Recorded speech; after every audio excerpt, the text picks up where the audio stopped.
नमस्कार दोस्तों, जय श्री श्याम। आज आपसे बात करने जा रहा हूँ कुछ इंपॉर्टेंट चीज ऑडिट के पेपर से रिलेटेड। देखिए, अगर आप ऑडिट के पेपर को देखेंगे तो मैक्सिमम बच्चों को इस सब्जेक्ट के अंदर प्रॉब्लम होती है।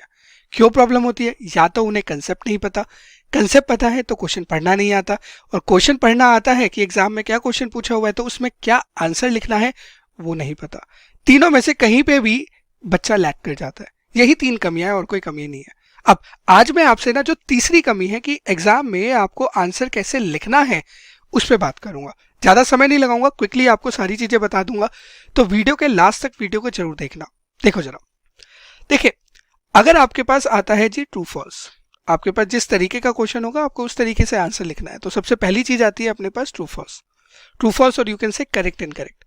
अब कोई चीज करेक्ट है या ट्रू है तो क्यों ट्रू है? आपको ऐसा क्यों लगता है कि ये ट्रू है?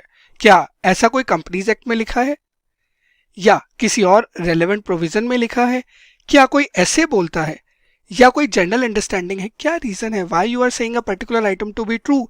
वो आपको मेंशन करना पड़ेगा। एंड सिमिलरली अगर आपको लगता है कोई चीज फॉल्स है तो क्यों फॉल्स है और सही क्या होगी, दोनों चीजें, why it is incorrect and what will be correct, what will be correct, आपको दोनों चीजें मेंशन करनी चाहिए। फॉर एग्जाम्पल, मान लीजिए आपको ट्रू फॉल्स आता है कि जो ऑडिट डॉक्यूमेंटेशन होती है, ऑडिट वर्किंग पेपर्स होते हैं, वो ऑडिटर की प्रॉपर्टी नहीं होते। Now this is incorrect. क्यों इनकरेक्ट है? क्योंकि हमें पता है ऐसे 230 कहता है कि ये भैया ऑडिटर की प्रॉपर्टी होती है, क्लाइंट की प्रॉपर्टी नहीं होती, क्योंकि ऐसे 230 कहता है। बस यही लिख के आना है आपको पेपर में, और थोड़ा ना कुछ करना है। तो बस ट्रू है तो ट्रू क्यों है, फॉल्स है तो फॉल्स क्यों है। ठीक है जी। नेक्स्ट आते हैं आपके डिस्क्रिप्टिव क्वेश्चंस। अब डिस्क्रिप्टिव क्वेश्चन भी ना देखो मल्टीपल टाइप के हो सकते हैं। फॉर एग्जाम्पल, एक होता है जी डायरेक्ट क्वेश्चन, जैसे सैम्पलिंग वाला चैप्टर है अपने पास, चैप्टर नंबर 7। क्वेश्चन आगे की बताओ आप सैम्पलिंग डिजाइन कैसे करेंगे, आपके सैम्पलिंग डिजाइन के टाइम क्या कंसिडरेशन होगी। Now this is a direct question जिसका आंसर बिल्कुल डायरेक्ट है। आप सीधे डायरेक्ट आंसर लिखिए, जो जो पॉइंट्स है, काम खत्म। तो डायरेक्ट क्वेश्चन में आपको डायरेक्ट पॉइंट्स लिखने हैं, नो इधर उधर की बात, नो बकवास, दैट्स इट। सीधे पॉइंट्स लिख के आओगे, मार्क्स मिल जाएंगे। करेक्ट। एक होते हैं आपके case study based question. Case study based question I can take a very simple example. जैसे मान लीजिए आपको एक सिचुएशन दे दी है कि जी एंगेजमेंट लेटर है, आप रिकरिंग ऑडिट है, आप ऑडिटर हैं, बिजनेस के अंदर बहुत सारी चेंजेस हो गए हैं, मैनेजमेंट चेंज हो गई है। अब आप बताइए क्या आप नया एंगेजमेंट लेटर इशू करेंगे? तो अब आप बोलोगे हाँ जी, ऐसे 210 के अकॉर्डिंग मल्टीपल सिनेरियोज होते हैं जहां पे आपको नया एंगेजमेंट लेटर इशू करना होता है। करेक्ट। तो जब भी आपके पास केस स्टडी बेस्ड क्वेश्चन है तो all you need to do is, पहले तो आप प्रोविजन लिखो, जो भी रेलेवेंट गाइडेंस है वो लिखो। जैसे स्टैंडर्ड ऑन ऑडिटिंग की गाइडेंस है, या कंपनीज एक्ट की गाइडेंस है, किसी की भी गाइडेंस है वो लिखो।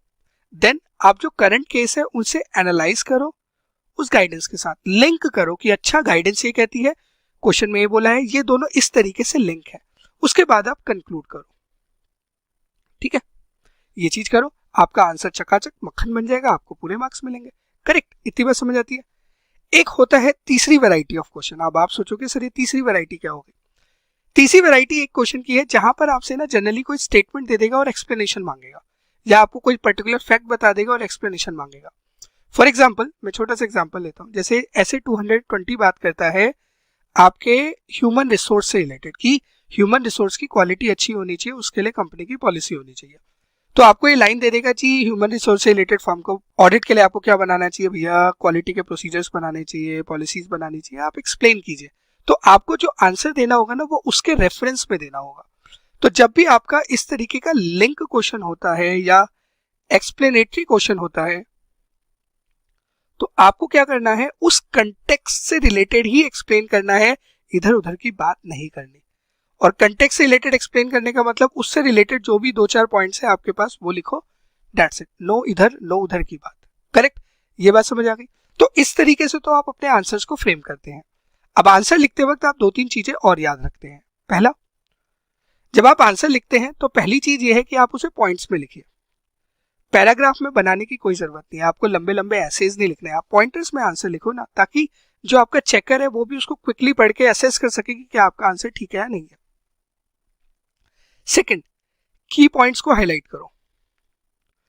अगर आपने की पॉइंट्स को हाईलाइट कर दिया, हाईलाइट का मतलब होता है अंडरलाइन कर दो। जरूरी नहीं है कि आपको कलरफुल और मल्टीपल कलर्स यूज करने हैं, all you have to do is underline कर दो, काम खत्म। अंडरलाइन करोगे तो एटलीस्ट जो चेकर है उसे पता लग सकेगा कि अच्छा इस बच्चे को आता है या नहीं आता, वो देख के आपको मार्क्स मिल जाएंगे।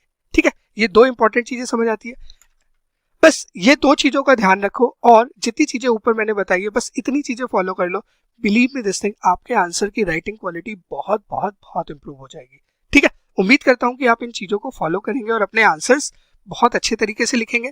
अगर आपको वीडियो पसंद आई हो, आपको लगा कि हाँ जी हमने आपको बहुत अच्छी चीजें बताई हैं, तो आप प्लीज इस वीडियो को लाइक जरूर कीजिएगा और अपने दोस्तों से शेयर जरूर कीजिएगा।